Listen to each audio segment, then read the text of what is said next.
Next question 48 ఏంటంటే ఇది ఒక మళ్ళీ కొత్త డివైస్ టెనస్ దీని పేరు. ఇదేంటి ట్రాన్స్క్యూటనస్ ఎలక్ట్రికల్ నర్వ్ స్టిమ్యులేషన్. ఇది ఏం చేస్తుంది అంటే డైరెక్ట్ నర్వ్స్ని స్టిమ్యులేట్ చేసి పెయిన్ రిలీఫ్ ఇచ్చే డివైస్. సో దీని గురించి ఎక్స్ప్లోర్ చేద్దాం. It's an electrotherapy device design to apply pulse rectangular wave current through the skin. అంటే సింపుల్గా చెప్తా, ఇది స్కిన్ త్రూ కరెంట్ పంపేయడానికి డిజైన్ చేయబడ్డది. ఫంక్షన్స్ ఏంటి? ఇంటర్నల్ సర్క్యూట్ ఉంటుంది which modifies based on the battery output. Battery produces steady ఇది కాదు డైరెక్ట్ ఇక్కడ power source and internal circuitry, control parameters, electrodes and let's, pain relief mechanism. ఇవి దీని components వచ్చేసి. Okay, next first thing power source. దీనికి current ఎక్కడి నుంచి వస్తుంది? సో కరెంట్ ఎలా ఉంటుంది అంటే రెండు పవర్ సోర్సెస్ ఉన్నాయి. ఒకటి బ్యాటరీ ఆపరేటెడ్, రెండోది మెయిన్ పవర్ సోర్స్. అంటే జనరల్గా డివైస్ బ్యాటరీ మీద రన్ అవ్వడం, లైక్ పోర్టబిలిటీ ఉంటుంది, ఎక్కడికైనా తీసుకెళ్ళవచ్చు, ఎప్పుడన్నా ఆన్ చేయొచ్చు, పాకెట్లో క్యారీ చేసుకోవచ్చు, ఎప్పుడైనా ట్రీట్మెంట్ ఇవ్వచ్చు. రెండోది మెయిన్ పవర్ ఆపరేటెడ్, అంటే ఒక చాలా పెద్ద డివైస్, దానికి ప్లగ్ పెట్టాలి, అంటే ఒక సర్క్యూట్ బోర్డు ఉండాలి, కరెంట్లో పెడితేనే పనిచేస్తుంది. Mainly used in clinical settings, అంటే డాక్టర్స్ హాస్పిటల్స్లో యూజ్ చేస్తారు. ఇది జనరల్లీ క్లినిక్స్, పేషెంట్స్, అంటే డాక్టర్స్ ఎక్కడైతే విలేజెస్లో రిమోట్గా తిరుగుతుంటారో వాళ్ళు యూజ్ చేస్తారు. ఇది దాని diversification. Okay, modification of circuits ఎలా అంటే internal circuit modified the battery output. అంటే ఏంటంటే జనరల్గా చెప్పాలి అంటే కరెంట్ రెండు రకాలు CURR ఏంటి? కరెంట్ రెండు రకాలు, ఒకటి DC, ఇంకోటి AC. DC అంటే డైరెక్ట్ కరెంట్, AC అంటే ఆల్టర్నేటింగ్ కరెంట్. ఏ డివైస్ అయినా ఆల్టర్నేటింగ్ కరెంట్ మీద పనిచేస్తుంది, కానీ బ్యాటరీ మాత్రం DC కరెంట్ని స్టోర్ చేసుకుంటుంది. Okay, so battery produces study DC voltage, current converts that to pulse regulated wave current. Okay, wave current AC కరెంట్లో కన్వర్ట్ అవుతుంది. ఈ AC కరెంట్ అనేది మనం ట్రీట్మెంట్కి యూజ్ చేస్తాం. ఓకే, ఇది దాని సర్క్యూట్. ఏంటి సింపుల్గా చెప్పాలంటే బ్యాటరీ DC అవుట్పుట్ని modification circuit AC current pulse కరెంట్గా కన్వర్ట్ చేస్తుంది, థెరపటిక్ కరెంట్ అయిపోయింది. ఓకే, కంట్రోల్ పారామీటర్స్ అంటే డివైస్లో కొన్ని కంట్రోల్ చేయవచ్చు, కొన్ని విషయాలు ఏంటి? ఫ్రీక్వెన్సీ కంట్రోల్ చేయవచ్చు, ఇది 2 Hz నుంచి 6000 Hz వరకు కంట్రోల్ చేయవచ్చు. ఏం చేస్తుంది? Determines how pulse deliver per సెకండ్కి ఎన్నిసార్లు కరెంట్ స్కిన్ని టచ్ అవ్వాలి అనేది ఫ్రీక్వెన్సీ డిసైడ్ చేస్తుంది.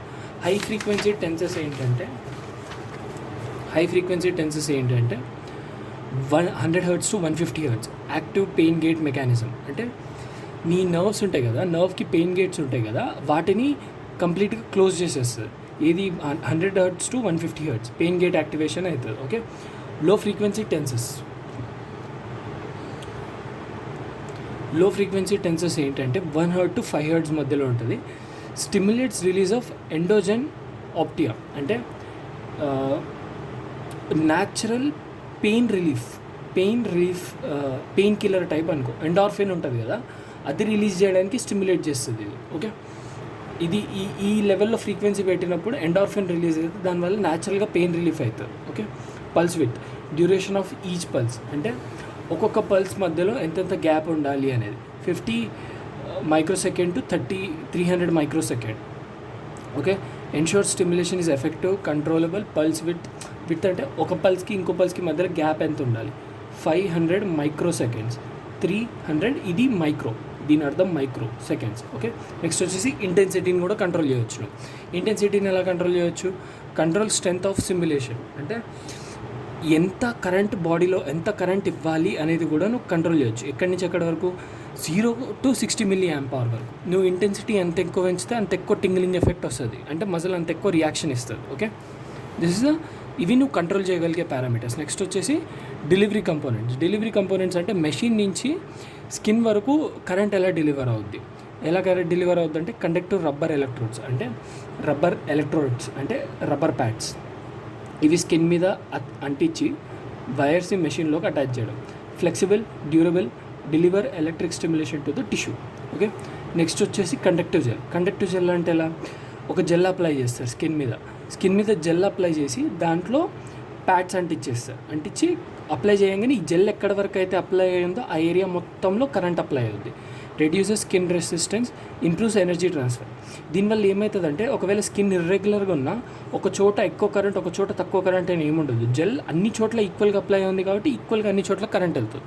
ఓకే, నెక్స్ట్ వచ్చేసి కనెక్టింగ్ వైర్స్ నార్మల్గా యాజ్ యూజువల్గా నీకు తెలుసు ఎలక్ట్రోడ్ ఉంటుంది, ఎలక్ట్రోడ్ని మెషిన్కి మధ్యలో కనెక్టింగ్ వైర్ ఉంటుంది. ఈ వైర్ త్రూగా మెషిన్ నుంచి ఎలక్ట్రోడ్కి పాస్ అవుతుంది. Carries modified current from the machine to the electrode. Okay, next వచ్చేసి how these 3 components contribute to the functionality అంటే ఈ మెషిన్ టెన్స్ మెషిన్ ఏం చేస్తుంది బాడీ మీద అని. ఫస్ట్ వచ్చేసి పెయిన్ గేట్ మెకానిజం ఏంటంటే లో ఫ్రీక్వెన్సీ స్టిమ్యులేషన్స్ యాక్టివేట్ అయితే దీనివల్ల ఏంటంటే లార్జ్ డయామీటర్ అఫర్నేటివ్ నర్వ్స్ ఉంటాయి కదా, ఏ బీటా నర్వ్స్, ఇవి సైకలాజికల్గా దీని పెయిన్ గేట్స్ అనేటివి బ్లాక్ అయిపోతాయి ఇన్ ద సెన్స్ నీ బాడీలో ఆ పర్టికులర్ ఏరియాలో పెయిన్ రికగ్నైజ్ చేసే నర్వ్స్ ఉంటాయి కదా, ఆ నర్వ్స్కి సంబంధించిన పెయిన్ రికగ్నిషన్ ఆగిపోతుంది. Pain impulse are prevented from reaching to the brain. So నీ బ్రెయిన్కి పెయిన్ ఉందన్న విషయమే తెలియదు. ఓకే, నెక్స్ట్ వచ్చేసి ఆప్టియా రిలీజ్ మెకానిజం. ఇందులో ఏంటంటే లో frequency simulation causes release of ఏది పెయిన్ గేట్కి మనం ఏం వాడతాం, హై ఫ్రీక్వెన్సీ వాడతాం. ఆప్టియా రిలీజ్ అంటే ఆప్టియా రిలీజ్ మెకానిజంలో ఏం వాడతాం, లో ఫ్రీక్వెన్సీ స్టిమ్యులేషన్ వాడతాం. ఇందులో ఏమవుతుంది అంటే ఎండార్ఫిన్ రిలీజ్ అవుతుంది. ఎండార్ఫిన్ ఏం చేస్తుంది అంటే it's a natural pain killer. నీ బాడీలో ఉండే హార్మోన్ నీ బాడీలో ఉండే కెమికల్. దీనివల్ల ఏంటంటే న్యాచురల్గా నీ పెయిన్ అనేది రెడ్యూస్ అయిపోతుంది. నీ పెయిన్ నీ బాడీకి తెలియకుండా ఆగిపోతుంది. Endorphin is a natural pain killer in your body. Okay, ఇది లో ఫ్రీక్వెన్సీ టెన్స్ ఇవ్వగానే రిలీజ్ అవుతుంది, బీటా ఎండార్ఫిన్ రిలీజ్ అవుతుంది, పెయిన్ రెడ్యూస్ అయిపోతుంది. Next flow chart just side హెడింగ్స్కి power source, modified circuit, pulse regulation, frequency, pulse with intensity, ఇవన్నీ మనం adjust చేసుకున్న తర్వాత మన ఎలక్ట్రోడ్స్ నుంచి స్కిన్కి కరెంట్ పాస్ అవుద్ది, పెయిన్ రిలీఫ్ అనేది చూసొచ్చు. సో టెన్స్ మెషిన్ ఎందుకు వాడతాము అంటే పెయిన్ రిలీఫ్ కోసం. పెయిన్ రిలీఫ్ ఎలా చేస్తుంది అంటే ఒకటి పెయిన్ గేట్స్, రెండోది ఎండార్ఫిన్ రిలీజ్. పెయిన్ గేట్స్ ఏంటి, హై ఫ్రీక్వెన్సీలో మన నర్వ్స్కి అసలు పెయిన్ ఉందన్న విషయమే తెలియకుండా మానేస్తుంది. ఎండార్ఫిన్ ఏంటంటే న్యాచురల్ పెయిన్ కిల్లర్ రిలీజ్ అయ్యేలాగా స్టిమ్యులేట్ చేస్తుంది. Okay, these are the methods of tenses. Okay.